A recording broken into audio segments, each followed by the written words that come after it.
Awesome. Welcome to the call, everybody. Hopefully, let's see if there's anybody coming on yet. We are live. Testing 1, 2. We are live. I should run a timer, or countdown timer, say 5 minutes or something like that, or 3 minutes before we start, so you guys can start coming in the room. There we go. 26 of you, and you're coming in fast. Hi, welcome everybody. Onell will be here in a few minutes. He had an audio issue. That's why I was a couple minutes late. Where he logged in, he had a lot of background noise, and it just wouldn't have sounded good. So I asked him to move locations. So he's in the process of moving locations. So I'm going to entertain you for a few minutes and answer questions until Onell gets into his new location. Let me pull up the chat. I can't see anything you guys are writing yet, so I can see that there's somebody. Hey, Lorenzo, what's up, buddy? Hey, Chris. Welcome to the call. If you guys can hear me and the sound sounds good, let me know.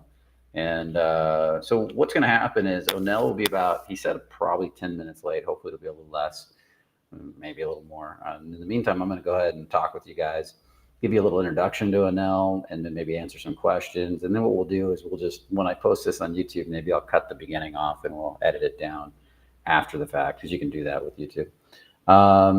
So Ago the Cobra. Is that what it is? That's cool.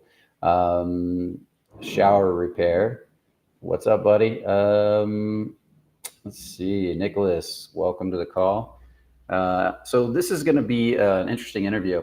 Onell is an older client of mine. He's been around for a while. He came in. He was extremely apathetic, emotionally shut down, emotionally disconnected from his body. He actually looked stoned all the time, which I used to have that too. I remember getting stopped by the cops once, and they thought I was stoned, and they pulled out this little eye chart showing the size of pupils and the types of drugs you're on, trying to compare my eyes. But that was just my normal eyes, and what that was overload. That was stress. My nervous system was trying to resist feeling anything in the external world because I was already overloaded in stress. So it was dilating, creating a numbness and numbing me out. Onell was a lot like that too. Hey, Christopher, what's up, man? Now I've got the face. And Gary, welcome to the call. Sliker, what's up, buddy? It was fun hanging out the other day. I am now back in Medellin, so it's raining like cats and dogs out here. My first day in this new place. It's a great spot. They're a little picky with their rules here, but I really enjoy it. But getting back to my story, so he used to be really numbed out and shut off. We did a lot of embodiment work with Onell, a lot of deep embodiment work, because he needed to learn to turn on. I'm going to let him tell the story of how he turned himself back on to be able to connect again. And then he had a whole journey where he's very shy and nervous, and he learned to approach women. And in the process of him going from being afraid to approach women to women being happy that he approached them, feeling like it was this really nice experience for them, all the way to women approaching him. So we're going to talk about that journey, and then his journey now. He's just starting, which is the journey of money. I do a lot of work with clients who want to change their money reality and their consciousness around money, and that's where he's at now. He wants to change that reality. So, William, welcome, buddy. Well, good to have you from South Africa.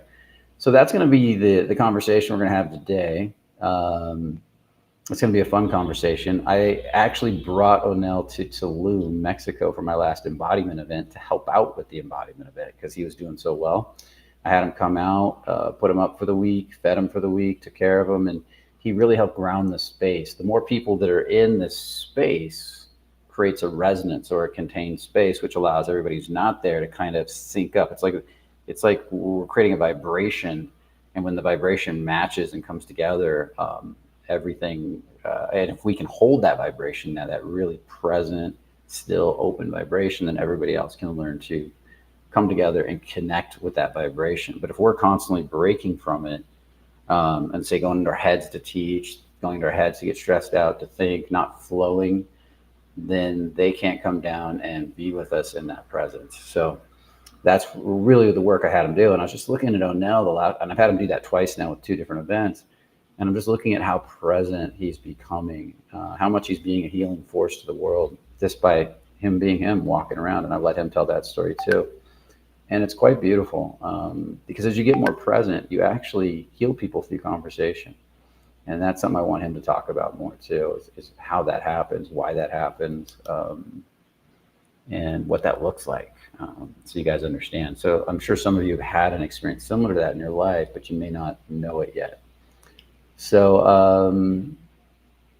okay, Thomas, you're in Copenhagen, someplace I've never visited but would love to. Thank you for telling me I look amazing. I'm going to put that right on the screen. You boosted my ego for me. Now I got more to release on, so thank you. I'll call you Cobra. Is it Ago? Ago the Cobra. You want to be called Ago or the Cobra, or I guess the whole thing. But right now I'm just kind of going to ramble with you guys a little bit, let myself flow. That'll allow more people to get in here until Onell gets to his new place of being. So what I would love to start off with is some questions, and we'll just do some basic questions until Onell gets back on the call, and that shouldn't be too much longer. So let's start with this one. Chris, can women really feel the embodiment of a man? Well, yeah. Did you expect me to answer any different? I say it every week on the call, and I think you'll see that with Onell. If you had seen me when I was younger, you would see this drastic difference in who I'm being, in the way I'm being. I just spent the week up at a finca, which is kind of like a farm or land that my friend owns up in the mountains in Santa Elena, Colombia, staying in one of his cabins. He has cabins on his land. And I'm just watching the life he's created for himself. He's the masculine container. He's got his wife's sister, and his wife's sister's daughter living at the finca, taking care of it. And he contains and grounds that space so beautifully. They're so happy. They love taking care of him, making sure he's fed, making sure he's taken care of, because he builds the business and runs the business of not just the finca, but his personal coaching brand too. And it's interesting how much the women will orientate to his strong masculine frame. And I've seen this throughout the years, and I've seen it in myself. As my masculine frame got stronger and stronger over the years, and I learned to contain better and better, it's fascinating how women will orientate themselves to you. And but unfortunately, we've lost this art. We've either lost, I don't know how, I'm sure we were much more masculine back in the 1800s and before, but we probably didn't have the full development of what we were meant to be as men, which is the masculine, solid masculine frame with a healthy inner feeling core, which is your feminine. It's the balance between your own masculine and feminine, leaning towards your masculine, which is really magic for women. They love that because they feel safe with it. You know, they can be turned on, they can be attracted, they can be all these things, but they need to feel contained and safe. That's like priority for them. So hopefully that answers that question. Let's go back. Only 13. We'll put that on there. If anybody wants to give me a like, I sure appreciate it. We just started the call though. We're going to work on growing this channel. And like I said, the social media team is about to launch the other channels. I know I keep saying that every week. They're working really hard at figuring out which channels to boost. We got a new Instagram, a Brian K. Bayesian, which only has one picture on it, but they're probably going to be building that up. My personal brand, Brian Bayesian, they're going to build that one up. And then there's the Fearless. I don't think we're going to do anything with that. I think we're going to let that one go. This YouTube channel and another one. So there's going to be a lot going on, guys. So I want it all to build up, because as much as I have very powerful live programs for small groups that they're not the cheapest, because I do real intensive work for very small group, but I love putting out all the free content for the YouTube channels, and then I'm going to have eventually some membership sites that are much lower cost. So there's all levels of ability to contain, take in information depending on where you're at. So I want everybody to be able to get help and support. I will call you Cobra Man. That's awesome, man. Cobra Man it is. To dominate his relationship. This is an interesting question. What do you feel is the prime age for a man to dominate his relationships and sex life? Well, I don't know that there is a prime age. it's a prime mentality, right? If you've got your shit together and you're masculine and you're grounded, women orientate themselves to how old you feel. So if you're 20 and you feel 50, 60, 70, or 30 and you feel like an old retired man and there's nothing going on for you, that's one level of orientation. But you could also be 60 and you feel full of life and vigor. And she's going to most likely orientate to the man, or she will orientate to the man that feels more congruent with her. I think, what was that? There he is. Okay. Landon, I'm going to bring Landon in here. She's going to, hold on, Landon, I'm going to have you, I'm probably going to keep you in the background after Onell gets in here. And this is Landon, everybody. He handles a lot of the background operations. Some of you may have talked to him. And so I'm going to turn you off for now to keep chatting with people. Onell's a little late because where he was at, he had bad audio. I guess he just put himself in the background. Okay, so women are going to orientate themselves to how you feel. And it's really interesting when you think about this, because I had a coach, and you can look up his interview, Sam Pond. He was 60-some years old, and he had a 20-some-year-old girlfriend, but he feels really young. He doesn't have any aches, pains. He takes care of his body. He hiked the John Muir Trail at 65, 230 miles. He's a musician now in Nashville, traveling, singing all these songs, traveling to Nashville all the time. He's full of life, this guy, right? And I've also seen guys come to me, they're like 30 years old, and they're like, I'm over the hill. And women respond to that. So really figure out who you are. Right now, I'm seeing somebody that's much younger than me. 22, I believe. And I just started seeing her. I didn't plan to see somebody that much younger than me, but she showed up and she let me know she wanted to go out. And it happens to me all the time. There's also a second part to this, the part of the world you're in.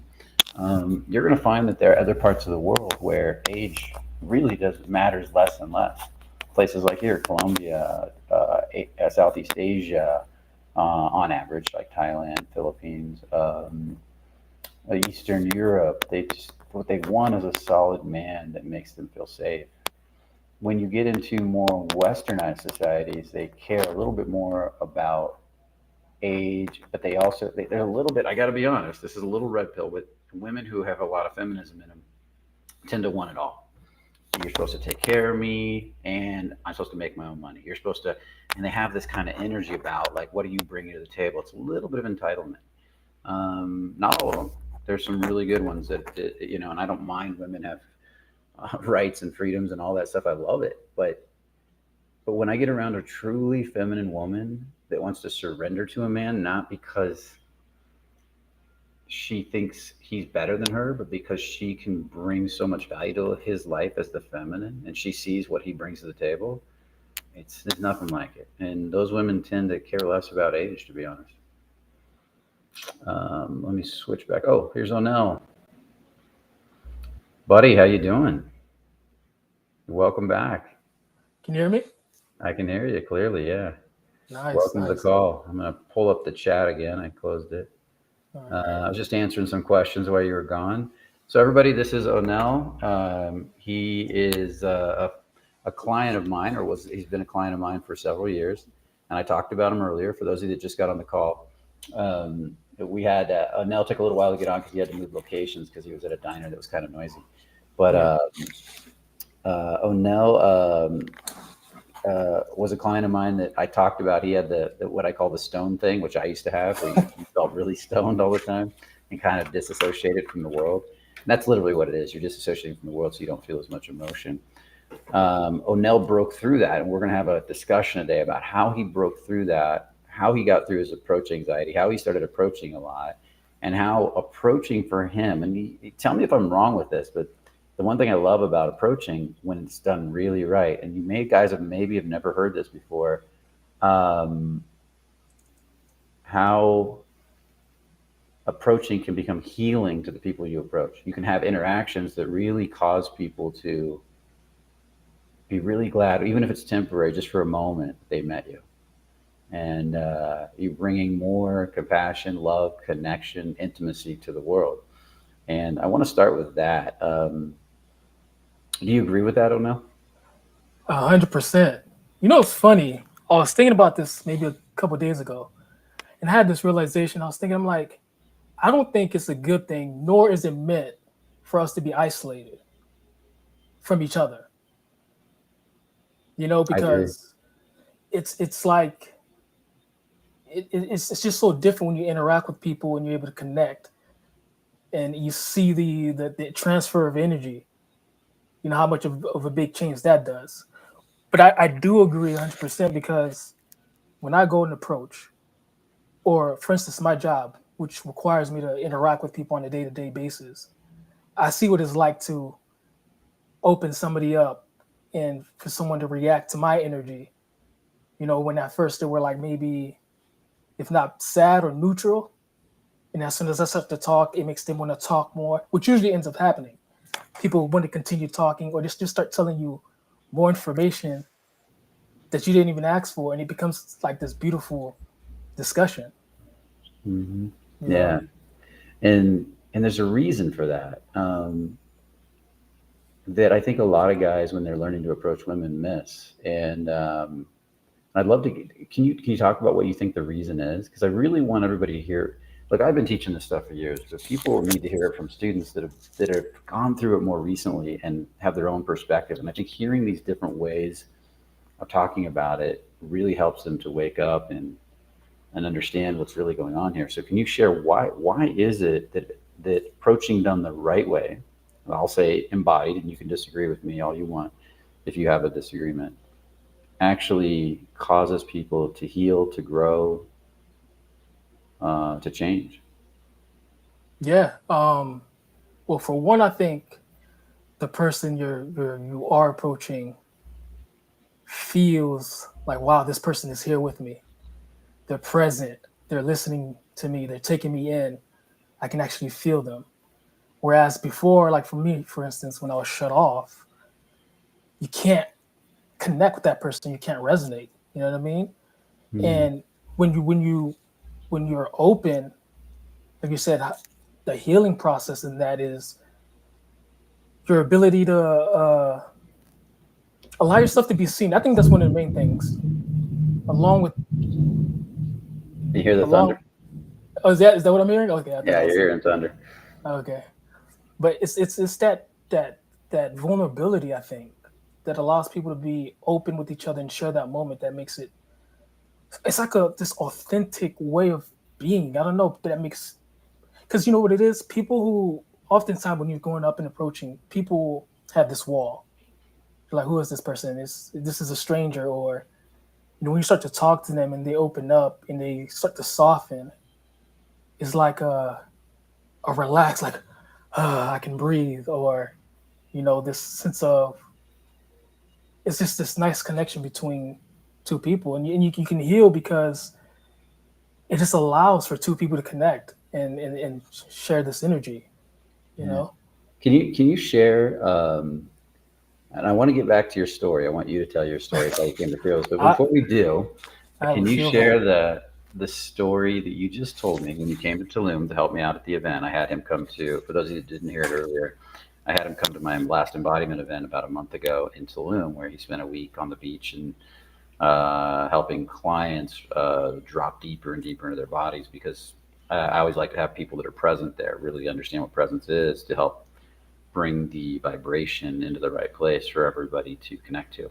Now, when you came to that event, you shared with me a story that happened to you at the airport with that woman. Can you share that story? That's exactly right.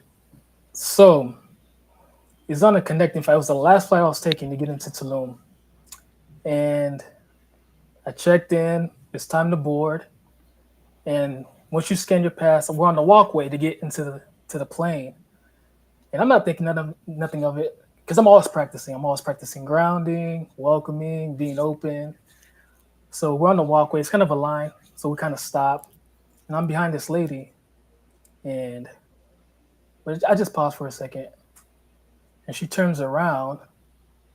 And I think I just said something like, um, "Good thing this flight is not delayed or something." It was just something just random. And she turned around, and we just started talking. And I didn't do much. I didn't even say much of anything. But she just started talking, talking, and opening up. to the point she was getting very emotional. And she was talking about a brother she was getting ready to go see and how he was ill and he was doing bad. And I was just getting more curious because it was pulling me in because she was being so raw and vulnerable with me. And I was like, okay. And she just kept talking and talking. By the end of that discussion, she was like, you have a big heart and thank you. And I Mm. was like, I did tell her I'm kind of an empath, so I can feel what you're saying and what you're going through. But she just thanked me for being present and there with her in that moment. Yeah. And that's what I'm talking about. Approaching heals people. And would you say that what really opened her up, because I don't think she would have opened up to everybody that way. So do you think it was your curiosity? She did call out the heart, so obviously the heart was open, Mm-hmm. and the heart opens at the level of courage. What is it that pulled her in if you weren't saying much from your perspective? I think that I was just present and in the now with her. Hmm. Can you You know, describe what that is? What does that mean to you? to me is when there's really no thought going on at all. No thought. I'm just feeling what the moment is saying. I'm just it's just it's flow. It's no thought at all. You Yeah, know, yeah, it's kind of and, like and it's funny because this happened more than once, even after the trip. I do cable work, and I was at another guy's house, and I sat down, and he just started telling me about his life, his relationship. He was getting emotional too, and I'm like, this is just what happens when I guess. mm, And sometimes I'm like, oh, I don't want to get in your business, but they're like, just people just open up. yeah, yeah. And that's what the more present or higher you move up the consciousness scale, which you guys have all seen the consciousness scale that have done my work, the more that starts to happen to you naturally. The less you have to figure out what to say, how to say it, when to say it, all that kind of stuff. And the more people magnetically get pulled to you. They say, Lester, I look at it this way: at the bottom of the emotional scale, you're like the backside of a magnet pushing everybody away. And you go say hi to a woman, they run away. In the middle of the emotional scale, you're pushing and pulling. There's that battle. Like I got to fight through it, and I can get women, and I get this one, but not that one. At the top of the emotional scale, and that's not just with women. That's with life, everything, family, friends. Well, what you think about kind of gets magnetized to you. And Lester Levinson used to say that releasing, letting go, and in this case, embodiment, because embodiment is just physical releasing and revealing your inner self is what you're really doing, your energetic self, is getting all the push and pull out of you so that the world will stop pushing and pulling back on you. And I think that's really profound when you think about it. For those of you who don't know, Lester Levinson was the original creator of the Sonoma method. I believe the Sonoma method was changed a lot from what he originally created and did, but he was a brilliant man, and I think his gifts to the world were incredible. And he was also one of Hawkins' teachers early on too, David Hawkins, even though they don't talk about it. So what I'd love for you to do, and for those of you that are putting the donations in, I really appreciate it, guys. What we'll do is I'm going to come back and make sure I answer your questions towards the end here when we get to the Q&A with Onell. And but for first, I want to do a little chat with Onell. Um, can you tell us a little bit about how you came to Fearless, your journey that got you to where you're at?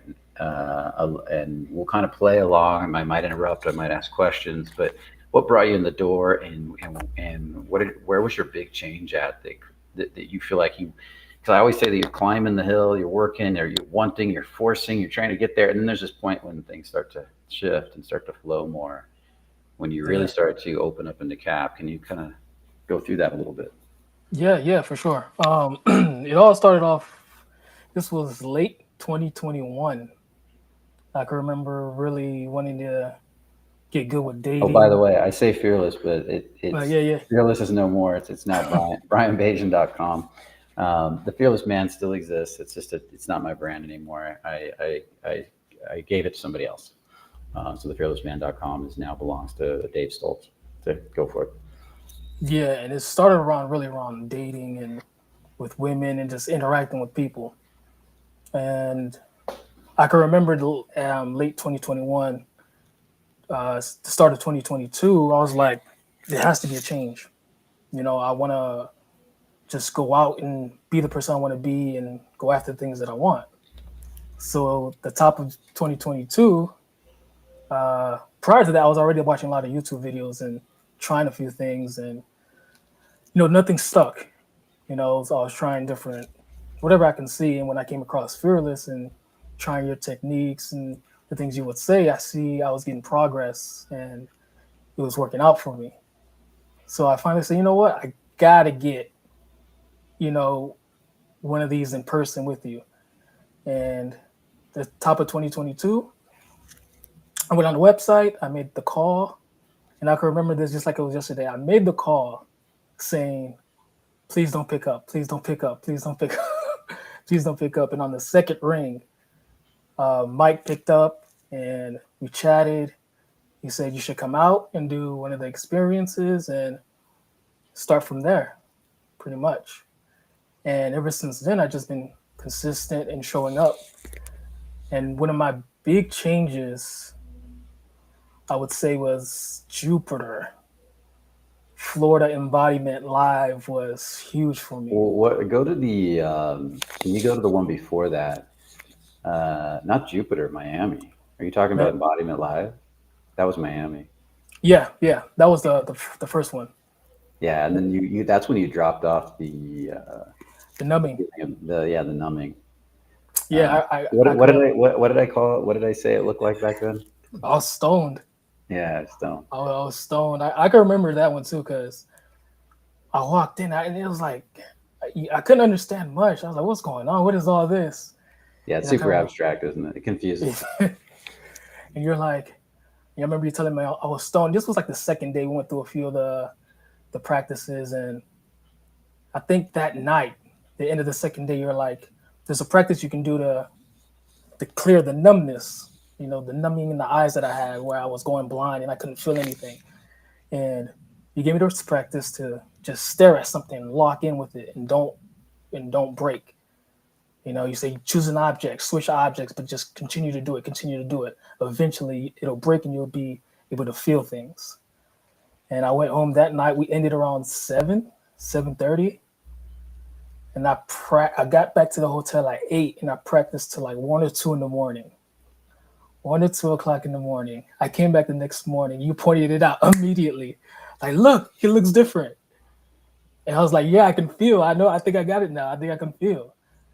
And immediately you said it and you called it out. And I knew the difference at that point, what it was like to feel and let things in. It was huge. That was a big one for me. Yeah, that was big. It was, and if I could notice it that fast, feminine women will pick up on it in a heartbeat.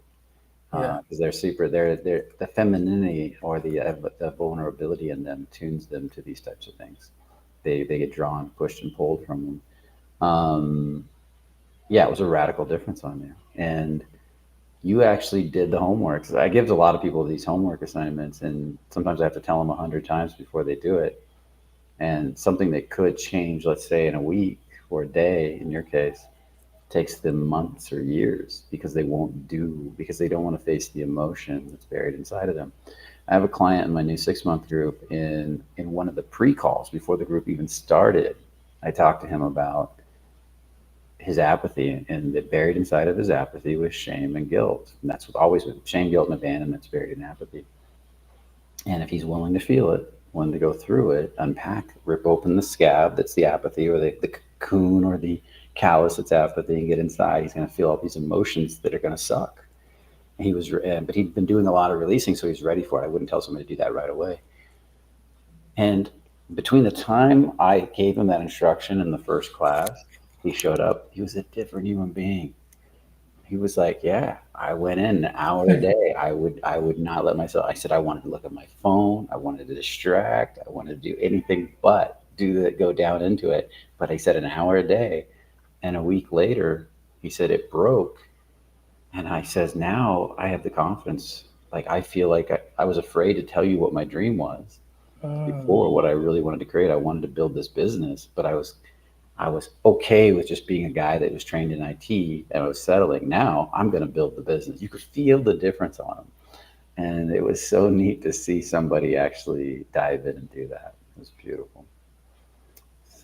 So continue on. Let's hear more. So you had that big breakthrough, Yeah, and I remember seeing a big difference on you after that. And then was it? Did we start the approaching work with the? Because I was doing online work with you after that at some yeah. point. Was that before or after I saw you in Jupiter, That was Florida? after. Okay. So in That was Jupiter, after. you came and we went through all your games with the mythology event, and we Hmm. went through all your games. And you said that was a big event for you. Yeah, can you I talk had about? a Yeah, because I had a big breakthrough there, and it was with my anger. Yeah, And yeah, I remember that. that one was huge, and it's a lot because I love that one so much. I mean, all of them are amazing, but because like I said, when you have that, I call it metaphorically the mirror being held up in front of you, so you can see yourself in all these games that you're playing, how you're showing up in the world. When you see it, you start to like, oh, okay, this is how I'm showing up. And one of the main things was tapping into my anger and breaking it free and allowing it just to come out because I was embarrassed of it. And I remember you're like, I forgot how you said it, but you're like, just go into that anger. And I can remember that one when you're just screaming, letting it all out. The tears came down, all these emotions came up, the rush in my body that I felt in that moment. And you just held this space for me right there. And I can remember the feeling after. I felt relief and just like a weight almost off my shoulder, really. Nice. And it's because and how long had all that been held in your body, do you think? A lot, a lot. Like you said, even when you would describe the nice guy, the nice guy pattern, they'll bottle it in for so long and have a big blow up, and then bottle it in, and then don't really express it, and then it'll get to a moment where they express it. At the time when they do express it, it's huge. It's a blow up. It's like a bomb. Yeah. So it was happening like that, and at that moment, when you told me to let it go, it happened. It blew up, but it felt good and to release Yeah. it. And I remember it was intense. And you know how many times I try to coach people into that level of release? And I try to pick it when they're ready, but some people just don't want to go there. There's so many nice guys. I can't even count how many have told me over the years. I'm afraid of what I'll do if I actually access my anger. I can't. They're terrified of anger. Hmm.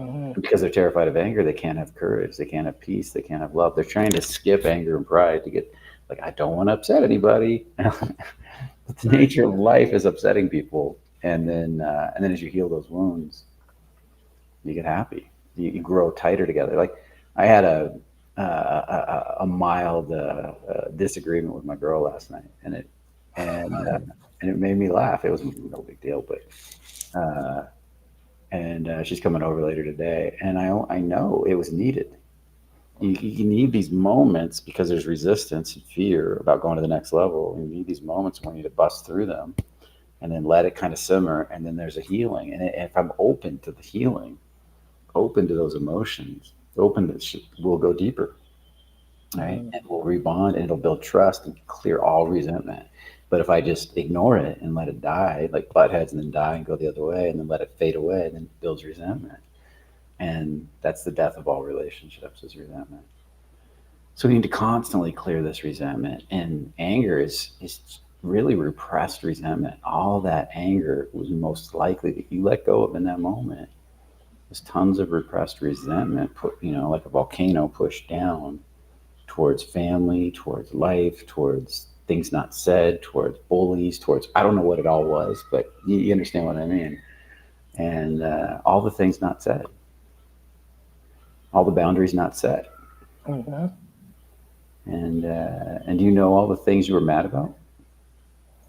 It's funny when you asked me that last time.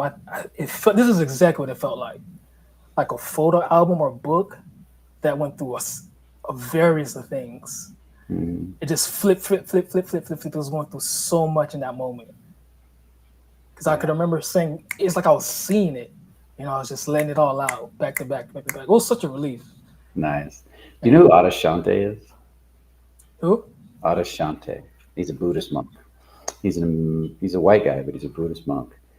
And he spent many years of his, or he's Buddhist, I don't know if he's a monk, but he spent many years meditating and praying and trying to become enlightened and trying and trying and trying and efforting. And he says the day it finally happened, when he woke up, he was sitting in front of the statue of Buddha and he was meditating and meditating. He said years of just forcing and pushing, and then suddenly something snapped in him, broke or changed. And he said it just suddenly, he realized what everything he'd been looking for basically was right there in front of him. And it was so hilarious how close what he wanted was that he began laughing hysterically because it had always been right there. And he was always searching out there, but it had always been right there, is the way I took it.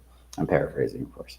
And, but then he said there were all this like bubbles and pop, pop, pop, pop, pop, pop, pop, like one thing after another, just releasing, pop, pop, pop, pop. And he talked about it was just like this infinite number of just pop, pop, pops going through his body.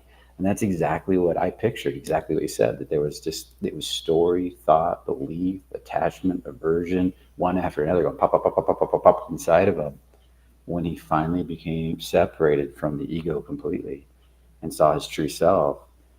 The ego was just like bubbles popping, shrinking down into basically nothing. And that's what you were kind of describing in your own way with the pictures flying by, boom, boom, boom, Right. boom, boom, one after another being released.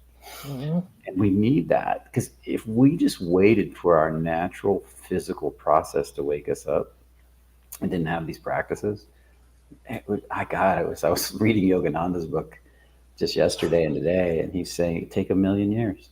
You know, Mm. we need these processes, otherwise it would take forever to fully wake up. They help us to jump from one layer to the level to the next. So let's continue on with this story. It's a great story. You so you did Jupiter and you had this big anger breakthrough. And how did that change your life and what happened next? Well, it was huge because you know how after these events is like you settle in the week after the event, you wait, kind of let things to set in. Immediately, I felt like even from at that point, things started just coming to me. From that point, Yeah. magnetically, from once I released all that anger. So you meant like things in the physical world started coming Yeah, you always wanted. Is that right? yeah, exactly. And I even felt better. Like it feels good to say that was one of the main things, telling people no. Suddenly I That, can say no. I couldn't say no before. Yeah.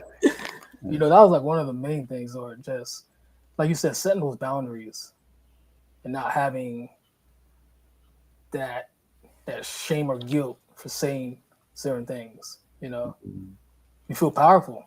It puts you in that position. Like, yeah, this is what it is, and this is what it's gonna be. Yeah. Yeah, Feels good, doesn't it?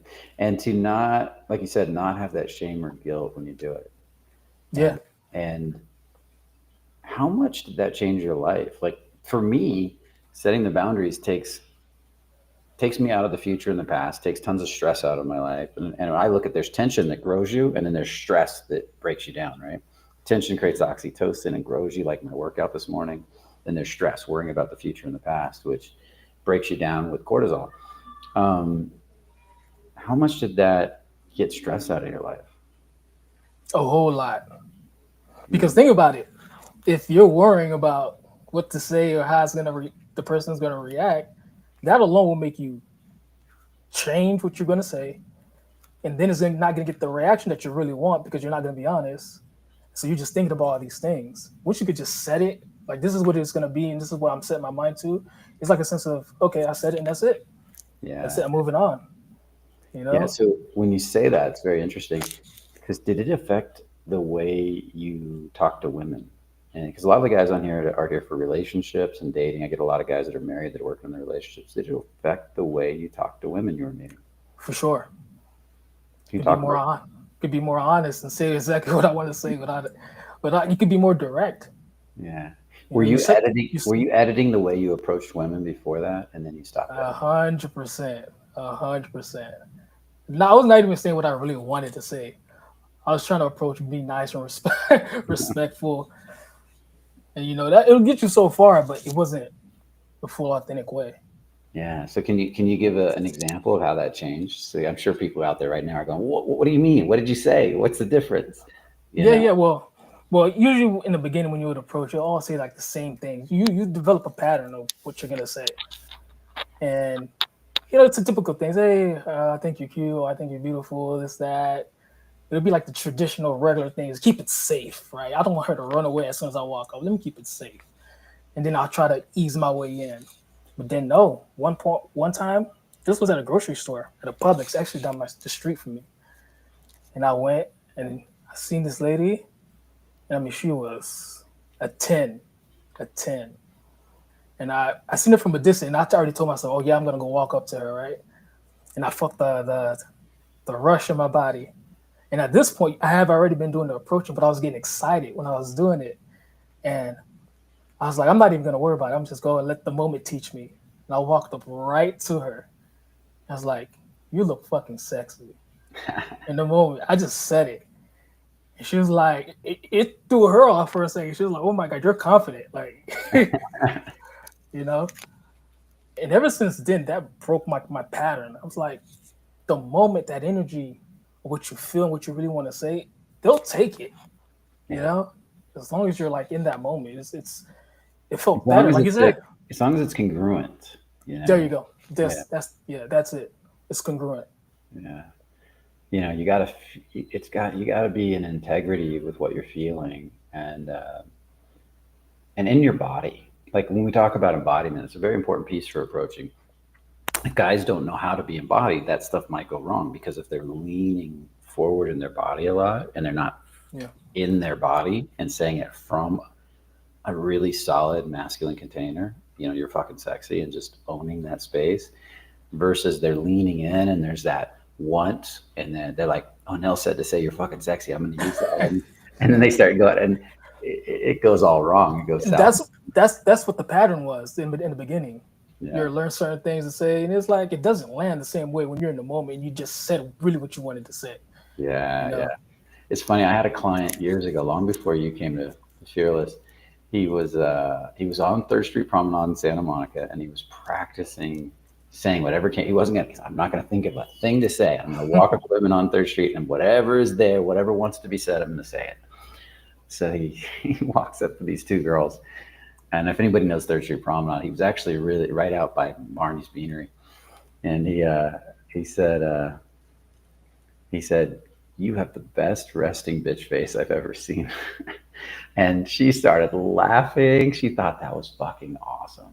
He says, that's what came up. That was my most honest thing I could say. And she started laughing her ass off. And I wouldn't tell anybody just to go say whatever they feel like saying right away, because if you're not embodied enough, you're going to actually it's not going to come from your body. It's still going to come from your ego. So I kind of look for people that are ready for that. They ended up going into Barney's Beanery, him and the two girls, and they hung out all day. They went back to her apartment. He almost had a threesome with them. It just, the whole day went from there. And it was because he was present. And if I give one more example of this is you know, Anthony, right? First time, Anthony was getting really embodied. He'd been working with me for a while, and he was getting where he could just drop in on approach because he approached so much. I mean, the guy, when he quit his job, had no money, and he took a jar of coins to Third Street Promenade to pay the meters back in the day when you could pay with coins. And he just sat there all day, running back, paying the meter, approaching more. And I think he got like 6 or 7 instant dates in one day, and he was going nuts. He got where he would just drop in when he approached, and and so one day I said, dude, you got to get more honest with women. Like really don't be afraid to be a little more sexually forward, because I could tell he could do it. He was in his body. He was turned on. He was present. Well, his big thing was women in yoga pants and flip-flops. He's got some fetish for that. So he was at the grocery store. I think it was Whole Foods, if I remember correctly. And he saw this woman reaching for something. And he said he was shaking, but he walked over and he said, I think he said, damn, your ass looks sexy in those yoga pants, or damn, you look sexy in those yoga pants. I can't remember what he said. And he said, I was shaking and nervous, but she turned around and he goes, she blushed and she loved it. And it was on right there. And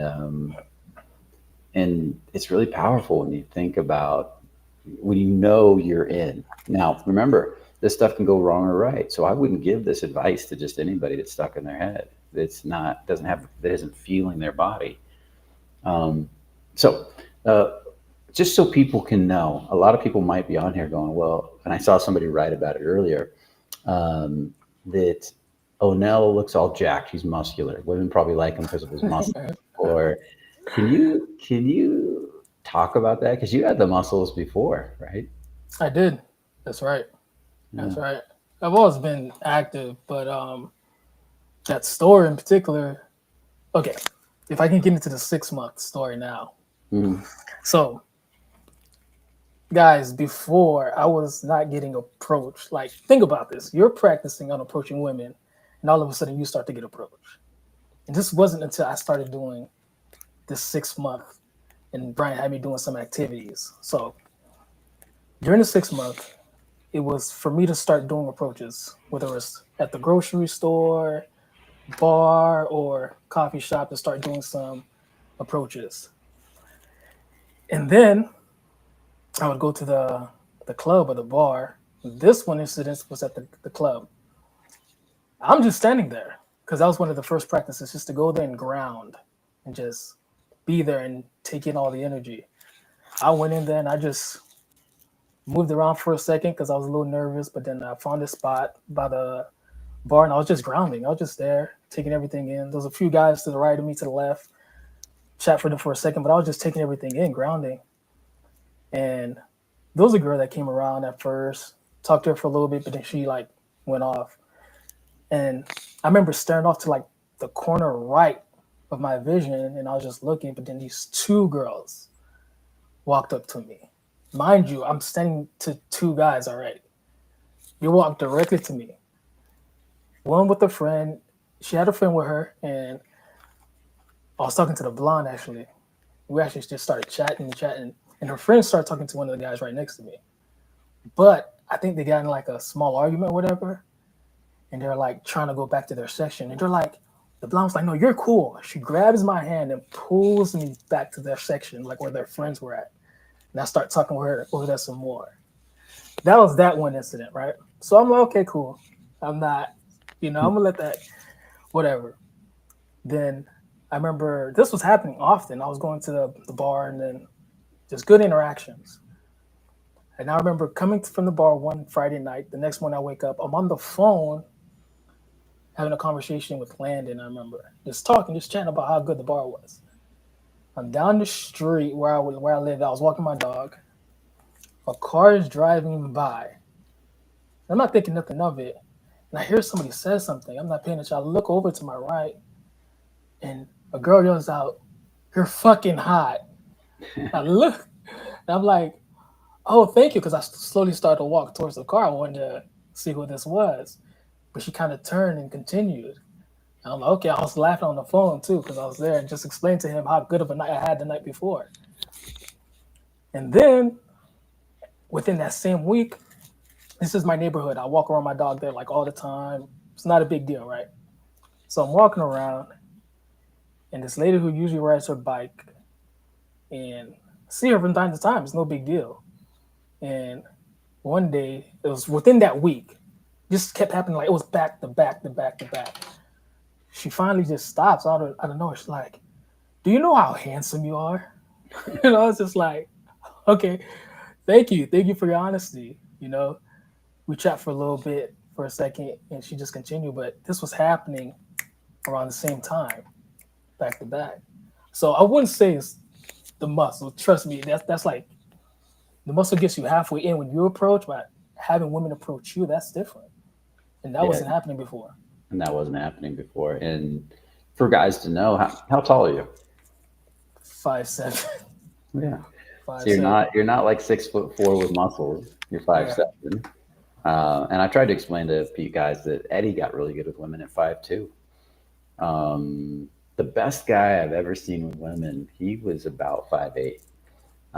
His name was Jason. Um, he was phenomenal in the field. It was absolute magic watching him work. But because I hang out with him back when I was learning, and he didn't know he was 5'8". That was the funny part. It's like he was say I'm 5'8". He was the same height as me.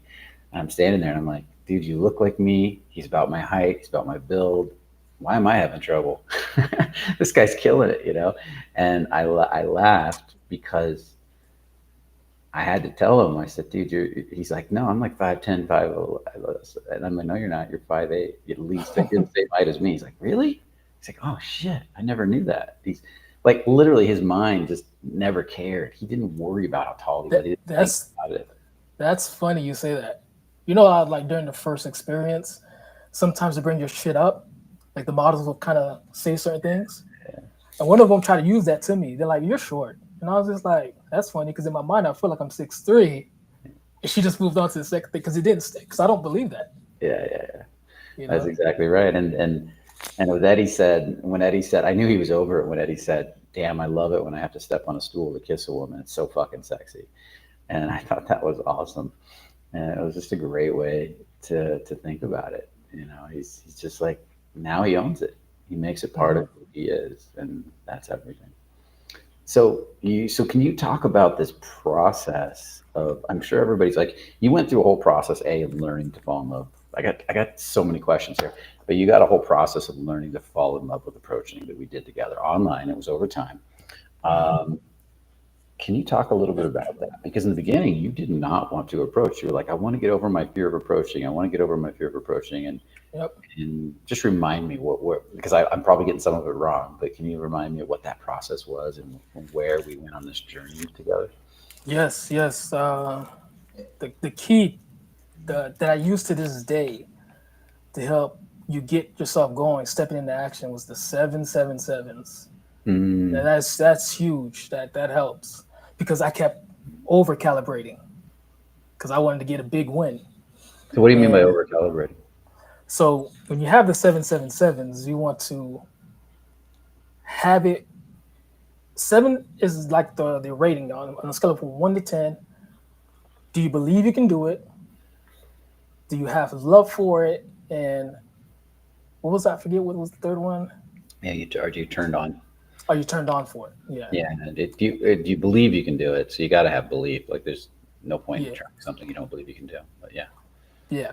So you want those three things to be within the range of a 7 because it will actually get you to go and actually accomplish it. Hmm. So On a when I'm scale at that on a scale of 1 to 10. on a scale of 1 to 10. So 10 being this is like fuck yeah. So you don't need it to be hard, but you don't want it to be like, yeah, I believe I can do it, but it's only a 2. It's a 2. Like it's I could, belief would be total belief. It's easy would be a 10. 7 is Mhm. just a little challenging, right? You're pushing your boundaries a bit. Same thing with heart. I have love for it. I'm in love with massive love would be 10. 7 would be just the sweet spot where because you're not trying to get these 2s and 3s. Otherwise, you got to jump a long ways. Like, oh my God, I don't really have much love for it, but I'm going to force myself. I don't really believe I can do it. It's a 2, but I'm going to force myself. And then Mhm. the last one, the action comes from the turn on. And that's an embodiment principle where you really learn to feel this turn on, this excitement for the action, not just the love of the painting, but the desire to be a painter. Okay, go ahead. I wanted to give everybody that a little Right. fun. Go for it. Right. So what I meant by I was over calibrating, I was setting like a high goal, like 10 approaches a day with conversations or whatever. And we had to adjust it because I wasn't hitting the goals. I was starting to fear was coming up and resistance. So what ended up happening, we would drop it to like I think it was 5 at one point, or maybe 2. Gee, I think it was just saying hi was like the first one. Mm. And we started with that. You know, you start with like those slow steps, just going up and saying hi, see how that feels, you know. And then as you accomplish that, you go the next week, you will change it. Maybe it's hi with a conversation this time. And that's what kept happening because I was like, okay, this is easy. And I would change it following week. This is easy. Then it was this with a conversation. And then this was easy. Then it would be a conversation for 1 minute, 2 minutes, 3 minutes, 5 minutes. And that started to change because now it's like what felt painful because my mind was just to go in and just, I guess, tackle the task.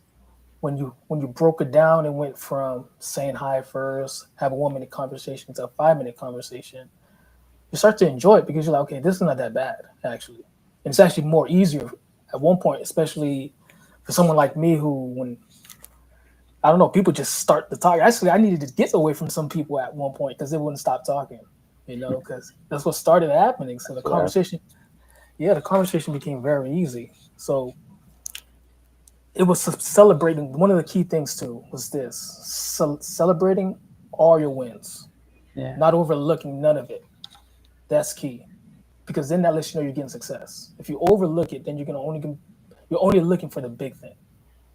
You gotta learn how to celebrate the moment and each success you have. So if the goal was only 2 highs for this week, celebrate that and enjoy that, and move on to the next one and celebrate and enjoy that too. It's to the point that each process, you're just gonna start liking it. And then you might have a jump too. You might just say, you know what, I think I'm ready to just approach and say whatever I want or whatever it may be.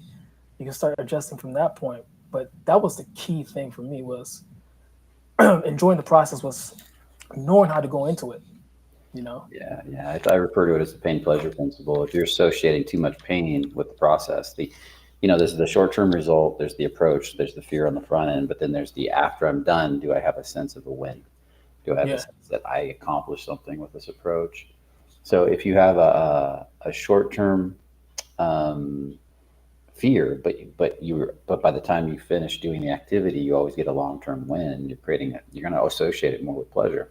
So this brings me to the point that one of my friends, a good friend of mine, who's a dating coach, Robbie Kramer, he said he gets and I saw him say this in a short not too long ago. He said he gets um, almost like a high, like ecstasy by the third approach, when he goes out approaching.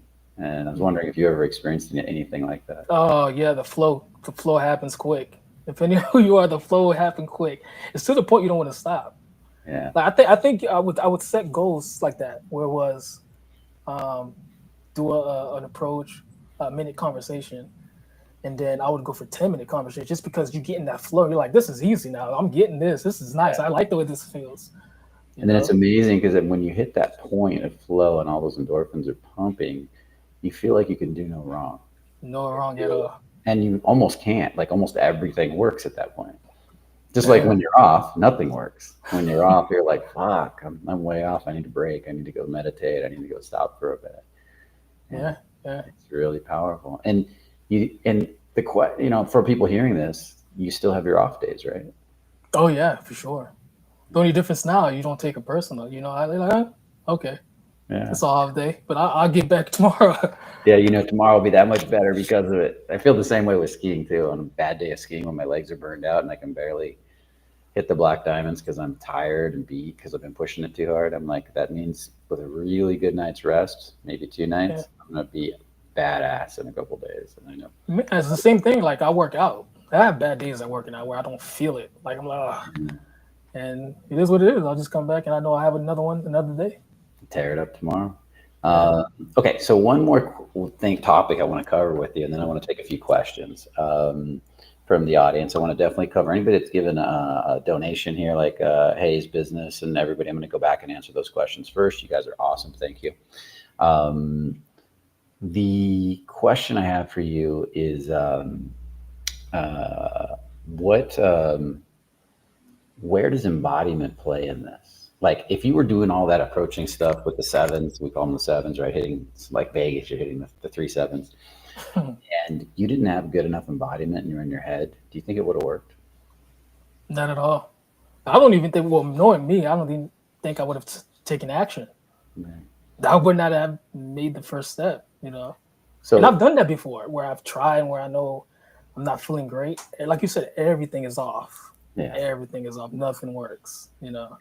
My mentor, see, nothing ever worked for me either for years, and I was studying every personal growth thing I could find. And when I finally found embodiment, my teacher Carl, he said, it's because you're so in your head, you can't feel your body, and all the trauma, the things that are holding you back are stored in your body. So we got to teach you to feel your body. It's basically Pandora's box. We got to unlock the safe.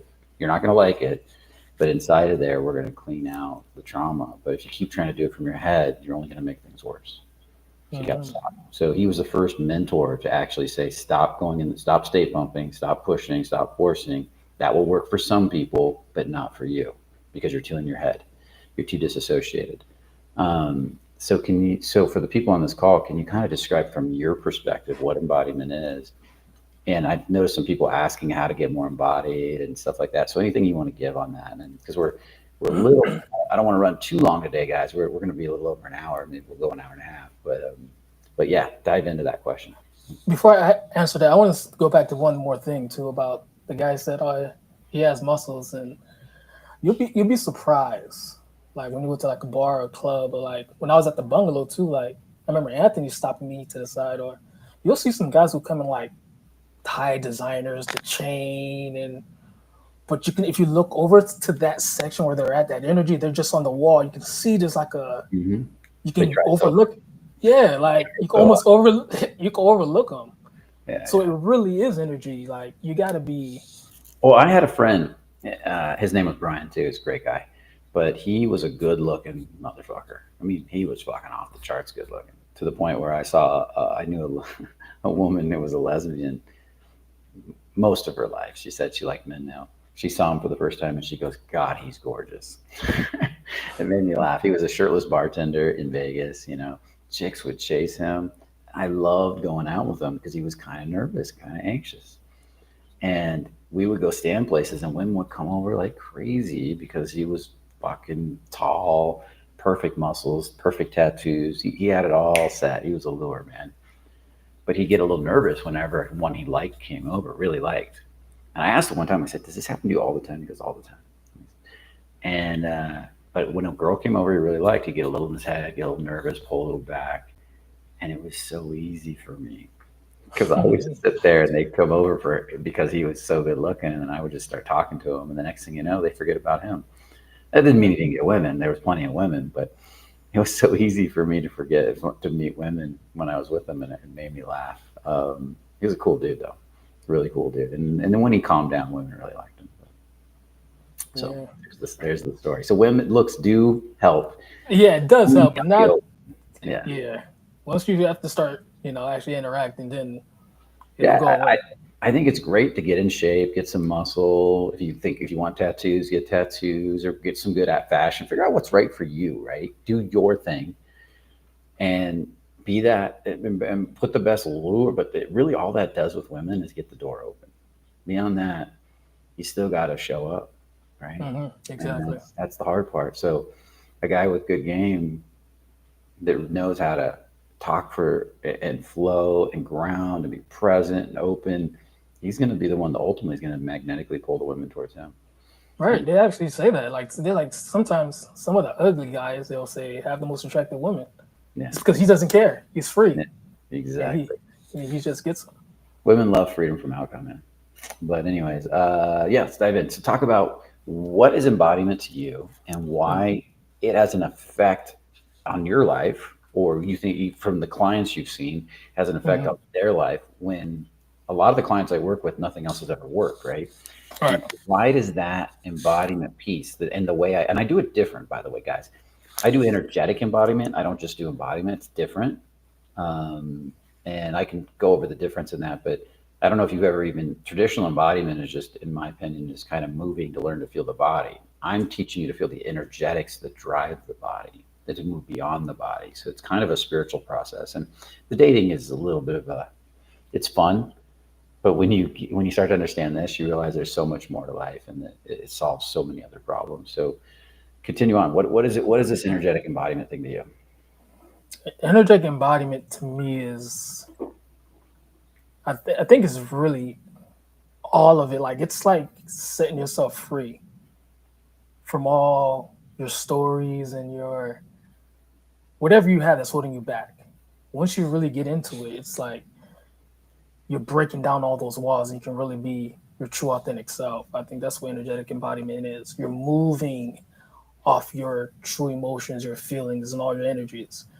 So it's really breaking free of all those the things that you feel like the setbacks. To really try to sum it up, I think energetic embodiment breaks you, makes you who you really are. I would say. Yeah, and can you talk about how it does that? Because there was somebody in here earlier that asked the question, well, what can I do to get more embodied, Mhm. energetically embodied? Is there in your mind what is that? How do you answer that question? How to get more energetically, I would say the key thing would be definitely being in tune with your emotions. You have to, know you have to have some emotional awareness, be conscious of what's going on inside of you, you know. because to be numbed out, it's like no starting point. You got to be aware of what you're feeling to be able to say it honestly and congruent, and to to be able to release it and deal with it. I think that's really huge. You got to be able to deal with your own emotions and face yourself, face the deepest, darkest shit about yourself, and What I'm you going to know, do is I'm going to share something, and I want you to yeah. add to it. Because the way when I look at releasing, a revealing process that I teach, my course revealing process, which maybe we're going to put out a whole new version of that with the new company. But the revealing process, that's really about emotional intelligence. It's teaching you what emotions are and what feelings are that drive emotions, right? Because you got every emotion is really like sadness is a feeling in the body. So what are those feelings? How do you find them? Where are they at in the body? How do you get comfortable with them? How do you stop making them personal? And then the and how do you start letting them go? And that starts to tune you into what you're talking about, this embodiment piece, so this feeling piece, which starts to bring awareness to your body. It's all internal. It's inside of here, right? But then the next piece is when I start looking at embodiment is as you release more and more of the stored resistance in the body, the sadness that was held back in the heart, and the loneliness that was held back, or the abandonment, and the heart starts to open more and more and gets more confidently vulnerable, the ability to feel vibration and like it's supposed to. You start to wake up to this whole new world through movement. When we start to take movement, we begin to subtly micro movements, tiny micro movements, feel different parts of the body and find where you're unconscious in the heart, where you're stuck, where this bits of sadness still are in the throat. The throat's a big one, guys, for nice guys. The jaw, the throat, the ears, a finger, a toe. And when all these things start to wake up and become alive with feeling, the trauma, in essence, because the trauma stores in the tissues, the trauma stores, there's a great book about it called Body Keeps the Score. The trauma stores in the fascial system. When it starts to leave your body becomes more hypersensitive. And that's the energetic embodiment. You begin to realize there's your physical body, but then there's this energy that flows through your body. And that energy is coming through you from the ground, from above, all around you, and it's expressing itself into the world. When that energy begins to flow through you freely, like water through an unkinked hose, you begin to care less and less what the world thinks of you. And you begin to just be you, which makes you really, for lack of a better way of saying it, fucking attractive. Interesting. Somebody people want to learn from. Somebody that when you walk up and approach a woman at the airport, she suddenly cries and heals a little bit because you're so present with her. That's, in my opinion, that's when I look at it. So that's my big commercial on it. The reason I wanted to say all that was because I wanted to let you, because you're just, it's so abstract. And I know you've been out helping me with it, but sometimes it's like, I wanted to give you something to work with. Now, off of that, what do you see? Can you add to that or change that or give me your opinion or even disagree with me on that, on how that helps you and grows you? No, I agree, because it's after you get that awareness, you have that energy running through you and everything like that. You see how much effect you can put on the world, how easy it is for you to affect the outside world. Whereas before, you're like going on the outside, seeking things from the outside to make things happen, Yeah. and it becomes like easy things to just, like you said, not caring, because you almost feel like you can do anything. Yeah. Anything, it just starts happening. It comes to you. So it's yeah, it's kind of hard to put into words to detail, in detail, but it's like it's just this powerful feeling, like I can do it, I can achieve it, I can just make it go, I can make it happen. But then you start naturally, if you're really becoming embodied for real, energetically embodied, you begin to feel your astral body, your spirit body, whatever you want to say metaphysically. Um, you begin to care more because you're so not like you become so less attached to what they think. You begin to care more about people, and people feel that. People think that if you care about them, you're going to get taken advantage of. No, when you try to manipulate people and care about them from the nice guy or from some manipulative bastard, that's when you get taken advantage of. But when you're actually free from attachment, caring, it's awesome. So, okay, you ready for some questions? Yeah, let's do it. Okay, let's go to the top. Um, let's go. Oops, what happened? Okay. There we go. Okay, something just shifted on me. Let's go down. We're going to hit those of you that did a donation first. Come on down. There we go. Let's pull this one up. Devin, I haven't even read these yet, so we're just going to see what they say. Also, I have all these techniques, and I believe they work, but some point during the meditation, whether it's acceptance or letting go, or even just noticing, I always end up saying it doesn't work. Okay, is there a question in that, Devin? Or have you? Let's see if we can pull a question out of that because I want to help Devin. Let's see if there was something he said before that. Okay. I want to at least read this off. So what you're saying is that it looks like what he's saying here, that he's learned all these techniques during the meditation, whether it's acceptance or letting go. I always end up saying. So he's saying the releasing doesn't seem like, correct me if I'm wrong, Devin, it doesn't seem to work in the end. You get stuck. Is that correct? So have you ever gotten stuck doing your releasing or letting go or movement or anything like that? Onell? Yeah, for sure. What do you do about it? I welcome that. Not let it be stuck. You can't force it. The moment you go into wanting for it to leave or to release is when it's going to stay even more. So you just got to watch it where it's at and allow it to be, because there's times where you have to sit with things for 2, 3, maybe a week, depending on what it is before it actually releases. So it takes time sometimes. It's not going to always go. Yeah. I feel like what he's saying at the end is that he's doubting that it even worked after he's done the acceptance or letting go. I've seen that too. Yeah. I've seen guys literally we saw it in the last event in Tulum. There's a guy growing like crazy. His embodiment was growing like crazy. And he keeps trying to discount it. That didn't work. The whole room's going, no, you look like a different human being. That's what it sounds like. Telling him, no, this is working. That's what it sounds like he's saying. Yeah. And so that can be released on too. You probably have some type of belief that life has to be hard for you. You have to struggle to get the release, and that's a belief in itself, Devin. You can start to take a look at and start to release on. It's not true. And it doesn't have to be hard. Go ahead. It's to me, even though he's saying it always end up with him saying it doesn't work. Isn't there like a slight inclination that presupposition would be that it wasn't going to work to begin with? Well, if he's trying to do it from wanting and get in his head, if you're literally trying to release from wanting, he can be in his head. So yes, there can be a presupposition it didn't work, but can also be that he's just racing in his mind trying to release, and that's when you need to stop releasing and meditate and get back to courage. Whenever you get into wanting, you got to get back to courage because the releasing will stop. There's no revealing, releasing, processing of emotions.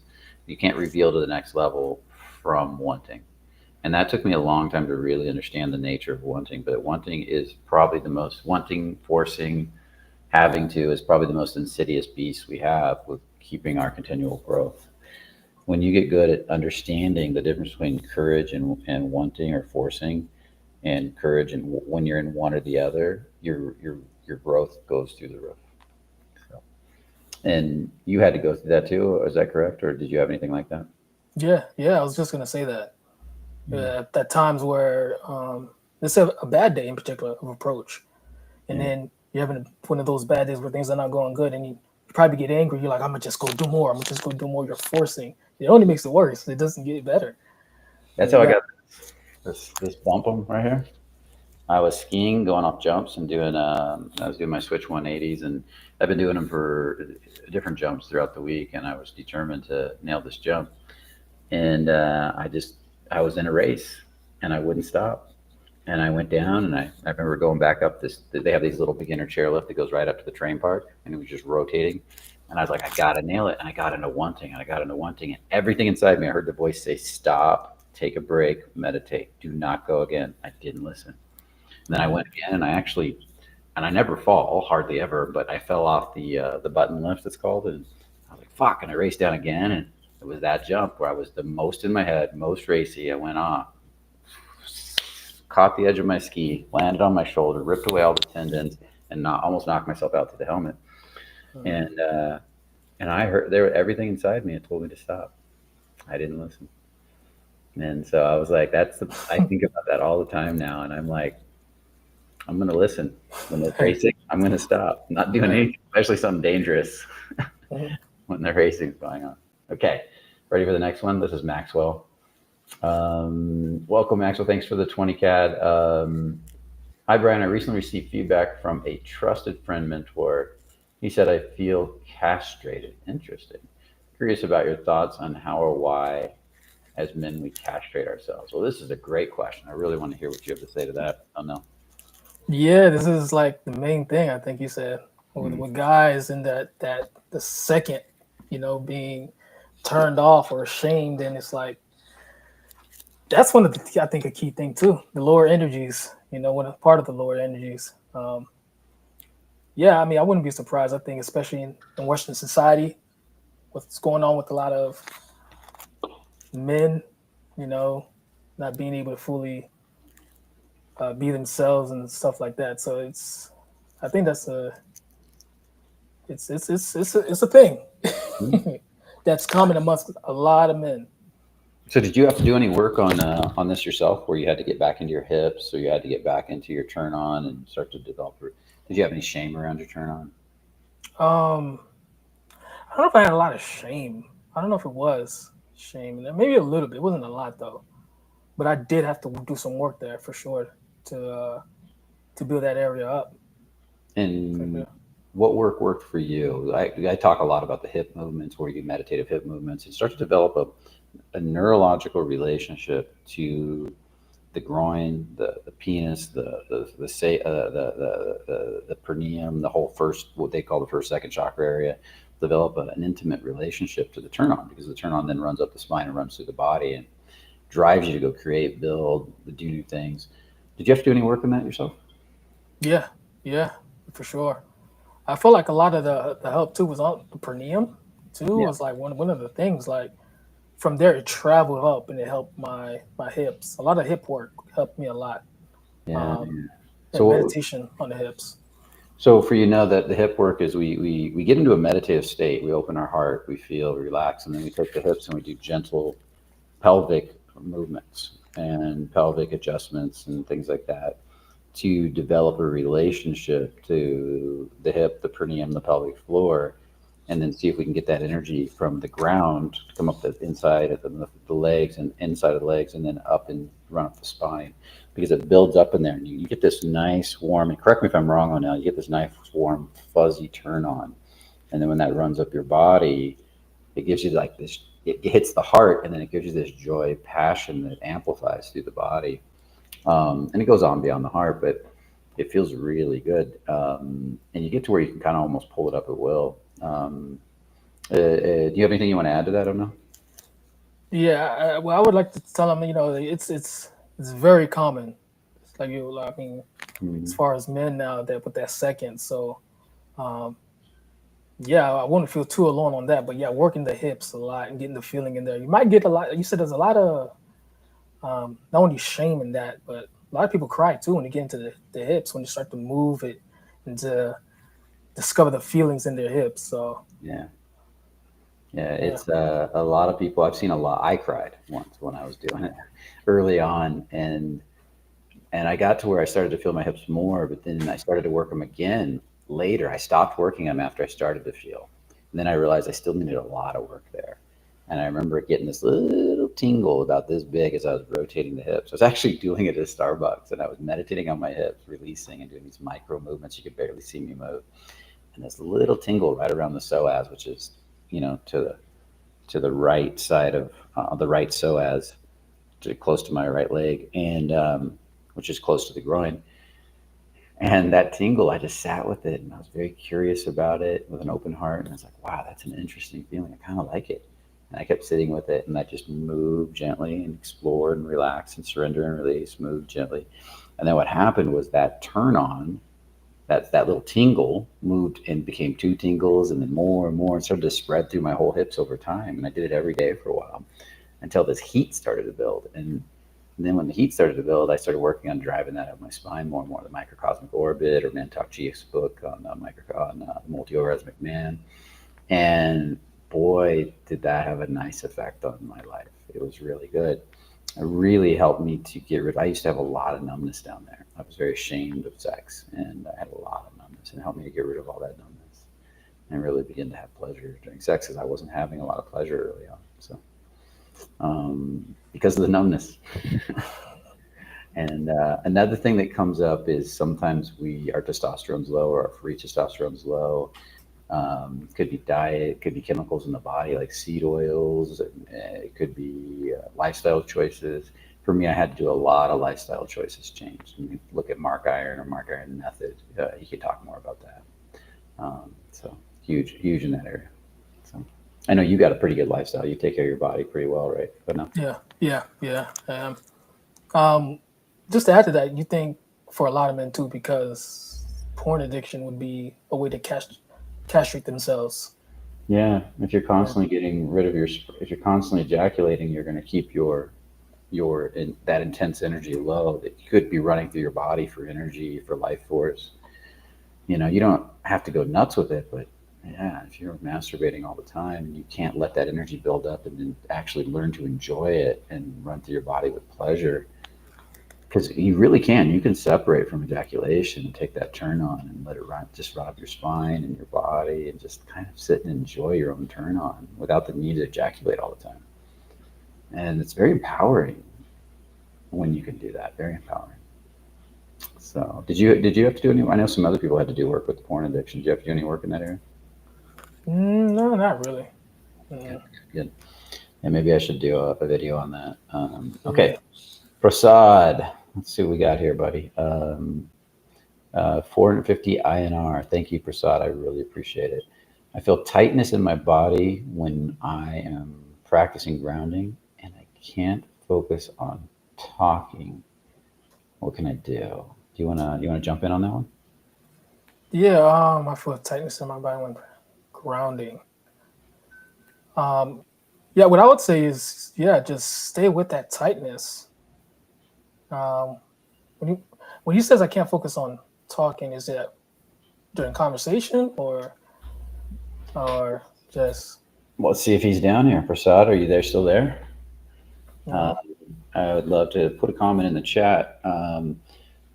You're talking about conversation, but in the meantime, I would assume he's talking about conversation. He Yeah, probably tries to ground while he's talking to somebody, and right. then And he gets puts so focused on the grounding he can't talk. That's been the most common answer I've gotten on that. yeah, um, yeah. He's gonna have to that tightness is the resistance he's feeling in his body. Yeah, you're gonna have to sit with that until that breaks open free, and don't run from that tightness. Allow yourself to feel it, and don't try to get rid of it. I'd be curious to know where in your body you're feeling that tightness. Or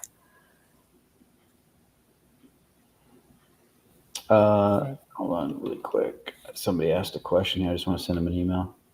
if it's in the moment in a conversation, then um, once you're done, you probably need to go ahead and release on that. I would say, but yeah, you have to just try to relax really and just allow yourself to feel that tightness. Then it'll break free. Yeah. The tightness breaks.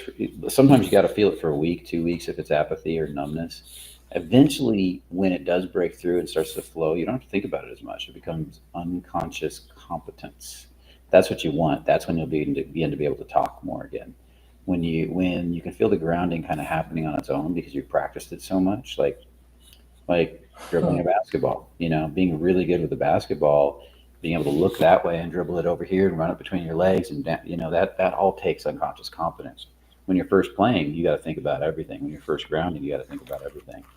So you have to practice until it becomes part of who you are. So if you're grounding the barista every day, you're grounding your waitress and your waiter. Uh, that's huge. Definitely check out my video on grounding. There's a ground. You can just type in grounding, Brian Bajan, or the full body scan. And just remember, grounding is just as much about receiving energy as it is grounding energy down. I need to create a new video for that, but that's a mistake everybody makes. They always try to take all the energy out of their body. They don't bring the energy back in, and they're supposed to bring the energy back in too. So cool. Anything else you want to add to that? Yeah, maybe if you want to probably take a step back to if that's in the middle of the conversation, you're feeling like that's too much. Maybe it's if you're approaching like an attractive girl, maybe it's just getting close to her at first and feeling that tightness and allowing yourself to feel it and let Mm-hmm. it break free instead of getting straight into the conversation and you noticing that you can't talk. And don't be afraid to be ungrounded for a little while and being bad at stuff. Like that's a great practice in itself. I am Yeah, at allowing today. yeah, allowing yourself to fail too. Yeah. Yeah. I sometimes have to give clients that assignment to go out and spend the week failing at shit and learn to laugh at it. Just because they're so obsessed with getting the results that it just like I told the client recently because he was fighting. He was in so much wanting and pushing and forcing and wanting. And I said, dude, throw all your goals out the window for a year and just work on enjoying the now, letting go of wanting. That's all I want you for 1 year. Just learn to accept the now just the way it is without anything changing, without your job changing, without your dating life changing, without your relationships changing. Just let it all go for 1 year and just practice fully accepting the now the way it is. Because he'd been pushing and fighting and he was just driven. And he finally surrendered to that idea. And within a few weeks, he was great. Hmm. I needed to put it out far enough for him to actually give up. Because when I put it out, like, okay, for a week, I want you to let go of one thing. For a month, I want, didn't work. When I put it out a year, there was a sense of, fuck it. And then he stopped inside and he started to relax and now he's doing great. So it's hilarious how our minds work. Okay, super chat, 10 USD. Hayes business. Jeez. Welcome to the call. Been releasing tightness in my jaw for a year now. After accepting the resistance, sadness arises and it eases shortly. Then more tension follows. Yep. Feels like there's no end to it. What should I do? I can probably talk to that, but I want to see what you have to say because we've been working a lot on the jaw lately, haven't we? Yeah. You know, it's funny. I felt like that at one point because you have these expectations, like, okay, is it over yet or is it done? And what's happening is, Hayes, you have layers that you have to keep breaking apart and keep breaking apart and keep breaking apart. Just continue to explore that. Continue to go deep into it. You know, it's layers sometimes within releasing. So you just keep going after it. You're doing good though. If it's breaking, then it's you're seeing sadness arise and it eases after. So it sounds like you're releasing. Just continue to go. Keep Can seeing you what comes up. can you tell Hayes what the fifth chakra is about and because there is one other thing he might be doing. Um, Remember we talked a lot in Tulum about what the fifth chakra is about. Can you kind of describe that? Yeah, the fifth chakra, if it's tight and it's closed, which goes hand in hand with it'll block you from feeling in your heart. And if your heart's not open, it's gonna be impossible to release. So you're Yeah, gonna need that courage in your heart to be open to release. So um, yeah, yeah, yeah. Go ahead. no, just continue to explore it and just keep some awareness and making sure your heart is open too, because that should help and release better with the tension around your jaw. 100%. The heart is, you got to have the heart open to go do these releases. The fifth chakra also allows in energy from other people. It's your expression center, right? So my facial expressions, if I tighten in the jaw, which is what they call the fifth chakra in Hindu, in the Hindu teachings, is I will be hiding my facial expressions, micro expressions. So I tighten. If everybody tighten their jaw really quick, tighten Mhm. the throat, because that's where the fifth is, and you notice it becomes harder to feel your heart. That's number one. So it literally lets people in. It lets the world in. When you relax, you're letting people see what's inside your vulnerability, your emotions, which actually makes people more attracted to you once you get comfortable with it. Number two, I talked a lot about this, the ear The canal. inner ear. Yep, the inner ear. Okay. So the inner ear canal is where you store a lot of your inner dialogue, your thoughts. So when you're releasing in the jaw, also move and feel the inner ear canal, feel in the throat, feel the face, and keep dropping that energy to the heart to be felt and then to the stomach to be digested. So hear that. You feel it here, you relax, you drop that energy to the then throat, the inner ear canal, because I'll move and I'll feel and I'll listen for inner thoughts, like negative thoughts that have been repressed. Start letting them come up, hear them. You're not good enough. You're going to fail. I hate you. And then I just keep dropping that to the heart to be felt, which hurts emotionally, then drop it to the stomach to be digested. So somewhere in there, you might be starting to release or releasing a little bit and then tightening back up, starting to release, tightening back up, because it's all about that letting the world in and letting the world see you. Um, because when they come in through the here, the expression center, you feel them in your heart. So I think of this as the internet connection for humans.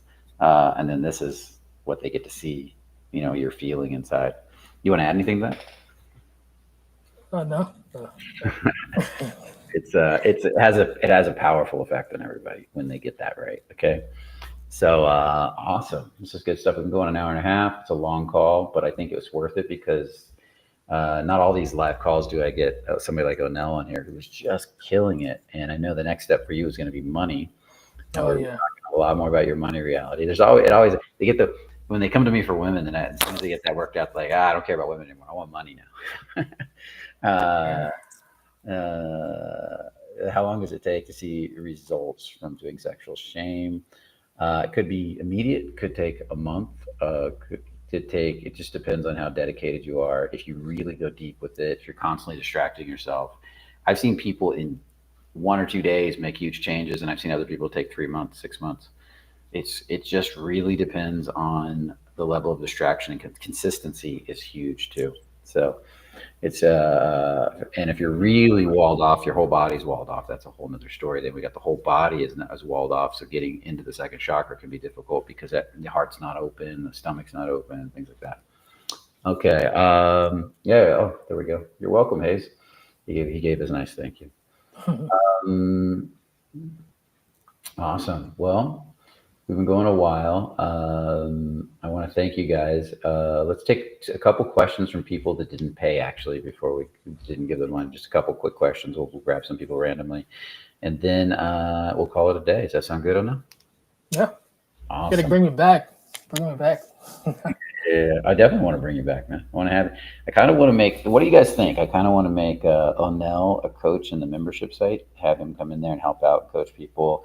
I definitely want to have him at the live events more. I think he. I know you've expressed interest in it, Onell. I think he would be fantastic because he's in CAP a lot. I mean, it'd be interesting. Have you ever tracked how much time you spend in CAP up in the top of the emotional scale? You know, it's funny you said I've never tracked it 100%, but recently I was texting a friend uh, from New Jersey. His name is Wing. He might see this. Shout out to Wing.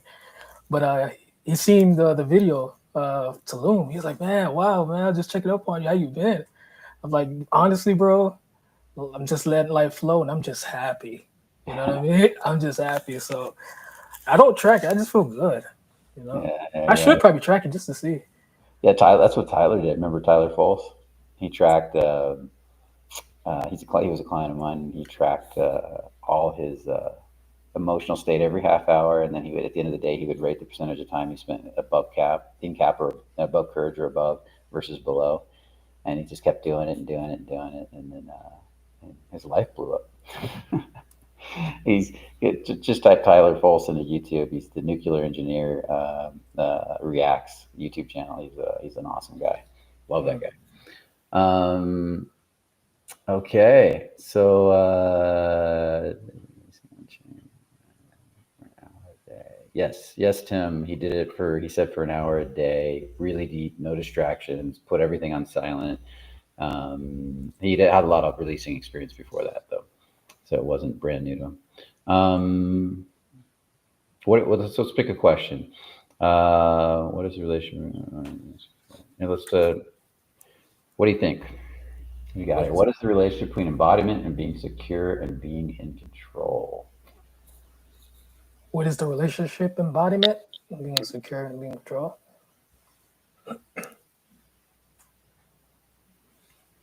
I don't know if I understand the question.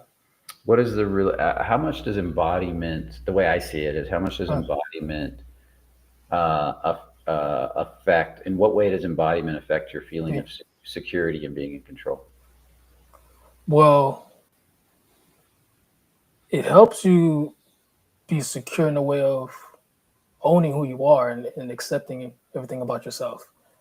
You know, the more you become embodied, you accept yourself for who you are and your emotions and your energies. You just allow it to be what it is in the moment, and you take less control. I would say you don't even you let that go. Actually, you allow the outcome to be what it's going to be, and you just flow. So Yeah, there's less control. You're just flowing. yeah. There's less, but there's a. Would you say? I'm curious, in your opinion, by letting go of control and just sailing the ocean the way it is, you kind of, in a weird sort of way, are in control too. For me, let me give an example of that and tell me if you see this. When I'm skiing down a mountain, if I surrender to the mountain and get really good at just letting my skis flow, I can control where I end up and where I turn and go by letting go of the resistance to control, by not fighting the mountain, by not trying to control every moment. I can just little nudges now, and I end up right where I want to end up. Whereas when I'm really wanting to be safe, wanting to be secure, wanting to be in control, I fight the mountain and I'm burnt out by the time I get to the bottom and I fall a lot. Does this make sense in a weird sort Right. of? No, it does. You're right. You're right. So yeah, in a sense, that's true. Yeah. Yeah, have you Letting noticed that? letting go of control is a sense of control in a sense. Yeah. Uh, I just see it more separate. Like you're not doing it; it's just happening. In a sense, it's like less of what it was. There's almost two sides to what control feels like. It's Yeah. less of you taking action. It's more like it's still you, but it's more at ease and It's more, yeah. so the way you're saying it is you're getting more of an intuitive action. It's almost like you're being told what to do and you just do it. Right. Whereas before, the control I'm thinking about is you making it, trying Yeah. to, yeah, Yeah, that makes perfect sense. Because if you have an intention for the moment to meet a girl tonight, let's say, or have a great date, and you surrender control and you hold the intention, you kind of just told it like literally, your body just guides you to that result. It's not like you consciously trying. It's like, go here, say this, do this. Is that the way you see it? yeah, exactly. You know, it's funny. I was thinking about that recently. Uh-huh. You remember that task you gave us? No, no, which is why I Yeah, gave a lot of tasks. it was just like, oh, set the intention and just allow your body to move. Yeah, yeah, It was about getting in getting into action. yeah, yeah, And yeah. The intending process. Yeah, yeah, that was what I've been thinking about. So yeah. Letting your body do an action where you surrender all control and you just focus on the end result and you just let your body figure it out. It's a great meditation. yeah, Start with something simple if you're going to do it, guys. Laundry, something like that. Work your way up. Okay. One more. We're going to call it a day. Let me go back a little farther. I'm looking for question marks, guys. Already did that one. We can go back to that easy one. Let me see. A lot of them you're just putting in comments, no questions. Okay. Okay, I already answered that question on a text. Okay. You look like a gym master. That one's for you, buddy. thanks. And that's awesome. Okay, I'm going to go to the bottom, see if there's one last question. Okay, if no question comes in, we're going to call it a day. There's 90 of you on here, so there should be a question. I think we have the 90 is about the highest we got today. That's awesome. You guys did. So I'm waiting for one question to come in. Anybody? Anybody? Anybody? Okay. With 90 of you listening, I'm surprised I'm not getting overloaded with questions right now. Okay. Ah, does embodiment make you passive? That's the last question of the day.